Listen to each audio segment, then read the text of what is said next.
Pozdravljeni, z vami sem Minka Gantar in danes bomo govorili o glikemičnem indeksu. In sicer zakaj? Včeraj je bila pri mene ena krasna gospa in sva se pogovarjali in je rekla, veš, da nisi nikdar razložila, kaj je sploh glikemični indeks. No in potem sem razmišljala, kako razložiti ljudem, vam na koncu, kaj je sploh glikemični indeks. In bom zraven dodala, potem ko bom to zmontirala, okenček, kjer boste videli, ko sem zakurila peč. No in v bistvu točno to je glikemični indeks. Poglejte, jaz če na peč ali pa v peč naložim sam papir, bo naenkrat zagori in potem ugasne in ne da nobene toplote. No, naslednja zadeva, ponavadi naredimo tako, ko zakurimo v peč, damo nekaj papirja, da na hitro zagori, potem damo nekaj trsk in damo nekaj polen. Se pravi, skupni glikemični indeks je seveda nizek, zato ker damo nekaj, kar ima ta papir na hitro zagori, potem srednji glikemični indeks bi lahko primerjali s trskami, pomeni nekaj, kar malo bolj počas gori, ampak vseeno zagori, in tisto, kar ima pa nizek glikemični indeks, bi pa lahko primerjali s poleni, ki pa dolgotrajno gorijo in dajejo tudi konstantno toploto. Zdaj pomislite, če bi mi dali v peč sam papir, v bistvu toplote ni nobene in dejstvo je, da naenkrat ugasne in bi mogli spet dodajati papir. No, potem pa danes sem šla na sprehod, zdaj so taki lepi dnevi, in sem razmišljala prav o teh vnetih na celični bazi, ker kaj se pa zgodi, ko imamo vnetje na celični bazi, tiho vnetje, ki ga niti ne zaznamo. Je pa tako, kot bi kurali vlažne veje ali pa vlažno listje. Vemo, da tudi če slučajno že zagori, ne da nobene toplote. In samo kadi se, samo dim je in nič drugega ni. No in to v bistvu moramo razumeti zdaj, kako delujejo celice. Zdaj vam bom pa vse skupaj narisala. To je drugače znanje iz knjige. Ko imajo hormoni žur, na strani 97 potem razlagam, katera hrana ima nizek glikemični indeks, katera visok glikemični indeks, kako kombinirati, da nastane srednji glikemični indeks, in to je tudi rešitev dejansko na vse težave z odvečno težo. To je tudi rešitev za tiste, ki imate neprestano se vam sprošča tista želja, ko bi jedla, a imamo kaj sladkega. In na ta način, če boste kombinirali, boste vedeli, glikemični indeks je rešitev praktično na vse težave, kar se tiče z lakoto in s hujšanjem. To je za moje pojme edini sistem, ki res deluje. Ne bom večkrat še eno stvar pogledati.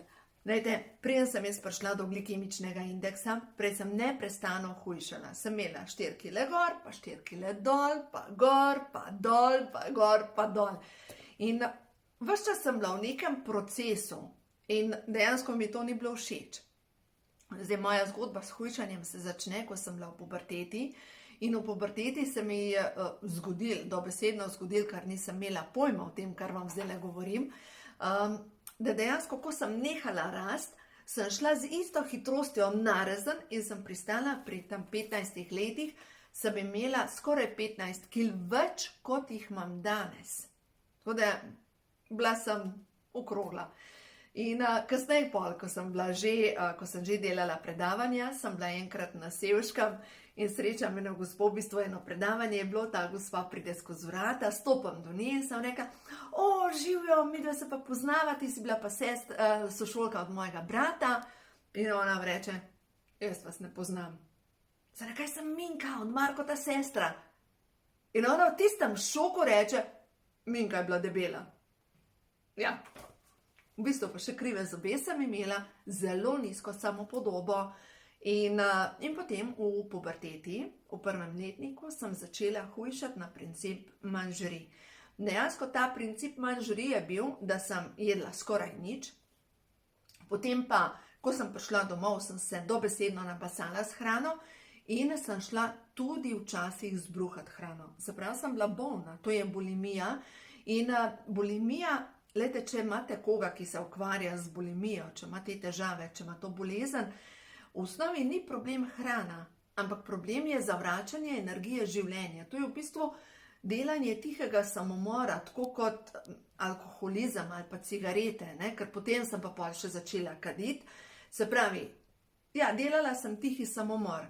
In da sem prišla do tega, da sem zgradila svojo samopodobo, samozavest, ljubezen do sebe je bil proces, skozi katerega sem šla. In ena stvar, recimo, ljubezen do sebe se seveda odraža tudi pri tem, kaj damo v usta. A jaz nahranim svoje telo, a mu dam tisto, kar moje telo potrebuje, a mu dam dovolj hrane. Recimo, kdor premalo spi, oziroma a mu dam tudi dovolj spanja.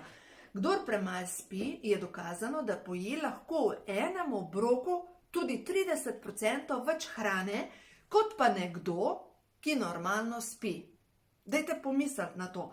Se pravi, je pomembno vse, od tega, da pijem, da spim, da se gibam. In preden bom šla na glikemični indeks, vam želim še razložiti to, kako pomembno je, da pač se gibamo, ker s tem spodbudimo celične elektrarne. In gibanje je tisti faktor, ki prinaša kisik v celice. To je tako, kot recimo pri peči, ko odpremo tisto režo, da dovolj kisika pride zraven. No, isto je gibanje. No, in jaz sama sebe sem zdaj že čist ponosna na sebe, a veste, kaj sem naredila? Ko so lepi dnevi, grem hoditi, a ne? Ko pa niso lepi dnevi, takrat sem pa zadnjič ta mali hčerki rekla, jaz si obljubljam, da bom to delala in res delam, zdaj delam že več kot en teden, da bom zvečer telovadila 15-20 minut, nič posebenega. Imam trakove TRX, tako da to je za te mišice, in bom enkrat posnela telovadim z Emi. Tako da Emi ima več kondicije kot jaz, ampak dejstvo je, da nekako moram spraviti v delovanje telo, in če ne grem ven, ga pač doma spravim v tek. In zdaj pa zakaj je to pomembno? Ker če mi delamo nekaj na moči, pomeni, da več ko imamo mišičnih celic, več imamo elektrarn, to so mitohondriji, ki kurijo odvečno maščobo. No, zdaj pa gremo naprej. Se pravi, celica je tista, ki odloča o tem, ali bomo imeli shranjevanje odvečne maščobe, ali pa se bo kurilo. Se pravi, zadnjič sem vam že razlagala, da celična vrata morajo biti odprta in za spodbuditi presnovo mi rabimo omega-3. Omega-3 se vzame vedno pred spanjem. Tisti, ki zagovarjajo, da vzamete omega-3 zjutraj, gledajte, vsa obnova poteka po noč med spanjem.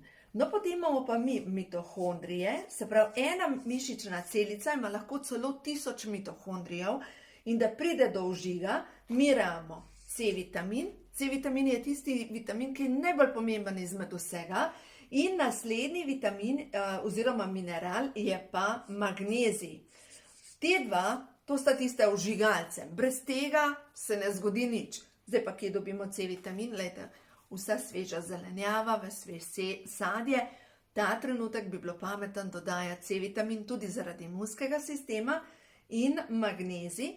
Magnezij pa dobimo v vseh oreščkih, v vseh peškah, v semenih, recimo čija semena, laneno seme, katerakoli semena uporabljate, boste videli, s tem dobite dovolj magnezija, ki vpliva na vžig v celici. No in zdaj še ena stvar, ki je vžig v celici, pa vitamin B6. Vitamin B6, tukaj se pa že malo zatakne. Ena stvar je v oreščkih, ampak največ ga dobite v mlečnih izdelkih. Tako da tisti, ki ne jeste mlečnih izdelkih, vam toplo priporočam, dajte uporabljati čičeriko, dajte uporabljati stročnice, dajte uporabljati lečo, dajte uporabljati čim več teh, se pravi spet semena, da dobite dovolj B6 vitamina, ker v nasprotnem primeru se ne zgodi v vašem telesu nič. Pojmo zdaj nazaj na hrano, se pravi na ta polena, pa na papir in tako naprej. Se pravi, mi če vidimo, da bomo kurili sam papir, ne bomo nikamor prišli. Ni toplote, ni energije. No in s papirjem bi lahko primerjali recimo pivo. Pivo popiješ, naenkrat ti nabije sladkor, tudi toploto, potem pade energija in si lačen, lačna. Zato je boljša izbira, recimo tistih, če že imate kozarček rujnega, dajte uporabljati vino, ki ima nižji glikemični indeks, ampak noben alkohol ni nedolžen, noben alkohol. Naslednja stvar, recimo slovenska tradicionalna hrana je sestavljena iz krompirja. Krompir ima glikemični indeks okrog, gledajte, ocvrt krompir 95, to je tudi čisti papir. Boljša izbira je, recimo, če gledamo slovensko tradicionalno kosilo, recimo, ko naredite pražen krompir, pogorensk testen krompir, pa zmešate se pravi krompir, prej date čebulo, lahko por, lahko date tudi kakšno drugo zelenjavo in nastane v bistvu močno zelenjava zmanjša glikemični indeks krompirju. Krompir ponavadi ne jemo sam, ponavadi ga jemo še z nečem, ne? In nekje sem jaz pač pobrala, da ne smeš v istem obroku jesti krompir, solato pa meso. No in seveda, kaj se je zgodilo? Na koncu sem dala meso stran, ker nisem pač ljubitelj mesa in sem jedla samo krompir pa solato. In logično, po takem obroku se je naredilo brez energije. No in zdaj, če gremo naprej, recimo palačinke s čokoladnim namazom. Kaj se zgodi? To je glikemični indeks okrog 80. Potem recimo njoki, glikemični indeks okrog 70. Se pravi, vsa ta hrana zelo hitro naraste sladkor, potem pade sladkor in smo brez energije in telo enostavno zahteva, daj mi hrano, daj mi energijo, daj nekaj spet naloži na ogenj. No in zdaj pa tisti, ki pa želimo, da hrana ostane dolg časa, se sprošča v energijo, pa pri vsakem obroku pojemo nekaj, a veste, kaj se ne pa splača pri vsakem obroku jesti? To so beljakovine. Zato, ker beljakovine imajo glikemični indeks 0 in pomeni, da se sladkor počasi sprošča. Se pravi, če bom jaz v obroku pojedla, pojmo nazaj na palačinke s čokoladnim namazom, ki imajo glikemični indeks 80, če bom poleg popila recimo en kozarec mleka, zdaj tukaj seveda govorimo o domačem mleku, mleko ima glikemični indeks sicer okrog 30, ampak se dobesedno, to seštevamo skupaj, poglejte, 80 plus 30 je 110, deljeno z 2 živili, pomeni, da pride 55 glikemični indeks. Če bom pa poleg mleka popila, recimo še, veste, zdaj kombinacija je čudna, no, ampak vseeno je boljš kot nič, recimo, zdaj razmišljam, kaj bi lahko še poleg mleka pojedla pest mandljev. V tem primeru mandlji imajo glikemični indeks 15 in spet seštejemo, 110 plus 15 je 125, deljeno s 3 živila in pomeni je to, koliko je to? 125, 120, 40, ne? In to pomeni, da več kot pojemo, a ni to zdaj zanimivo, bolj se zniža glikemični indeks. Zdaj pa seveda, če naredimo palačinke ne iz bele moke, ampak iz pirine moke, se še dodatno zniža glikemični indeks. Če pa recimo ne damo noter čokoladni namaz, ampak damo recimo namaz iz skute, v tem primeru pa dobesedno postane krasen obrok za hujšanje. A vam zračunam, da vam bo bolj enostavno. Poglejte, če zdaj gledamo prav te palačinke in a veste, to sem jaz tudi moje punce naučila, moje 3 dekleta, da one, če jejo nekaj, kar ima visok glikemični indeks, zraven popijejo ali kozarec mleka ali kozarec jogurta. Jogurt ima še nižji glikemični indeks in enostavno vpliva to na to, da sladkor dalj časa ostane v ravnovesju. Poglejte, palačinke, ki so narejene iz pirine moke. Pirina moka ima 45 glikemični indeks, potem jajce je 0, potem mleko je 30, se pravi je 45 plus 30, 75, deljeno s 3 je 60, 20, 25, na pamet razmišljam, 25, to je palačinka. Zdaj pa, če noter damo, glikemični indeks palačinke je 25. Druga stvar, če damo noter skutin namaz, skuta ima glikemični indeks 0, pomeni 25 plus 0, deljeno z 2 živili, je 12 pa pol. Dobesedno, če majčkeno spremenimo hrano, tisto, kar uživamo, tisto, kar kuhamo, se spremeni glikemični indeks. Glejte, cela ta teorija je tule noter razložena v rumenem poglavju, tudi sadje. Sadje ima glikemični indeks, če jeste recimo jabolko. Jabolko je treba poleg jabolka pojesti nekaj, kar ima nizek glikemični indeks. Zaradi tega, ker če jeste recimo jabolk na prazen želodec, se vam bo spet sprožila lakota. Ali pa recimo, no dajte pomisliti, kako so včasih naši dedki, jaz se spomnim starega ata, ki je bil na peči, pa je jedel jabolka, pa orehe. A veste, kombinacija je bila pomembna in ta kombinacija pomaga pri tem, da ostane sladkor v ravnovesju. Ko je sladkor v ravnovesju, se pa zgodi to, da so maščobne celice odprte in da telo začne porabljati maščobo, se pravi zalogo, ker v osnovi maščoba je zaloga, iz maščobnih celic in jo spreminja v energijo. In to je to. In zato je ključ do lepe postave prav v glikemičnem indeksu.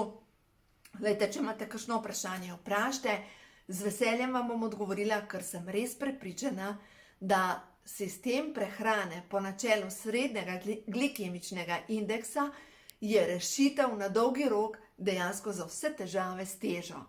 Res vam želim tukaj pomagati in sem prepričana, da je to način, kako uravnati svojo težo. Tako da, glejte, delajte na sebi in imejte se radi in predvsem želodec, pa hrana gre skozi želodec, tukaj se začne ljubezen.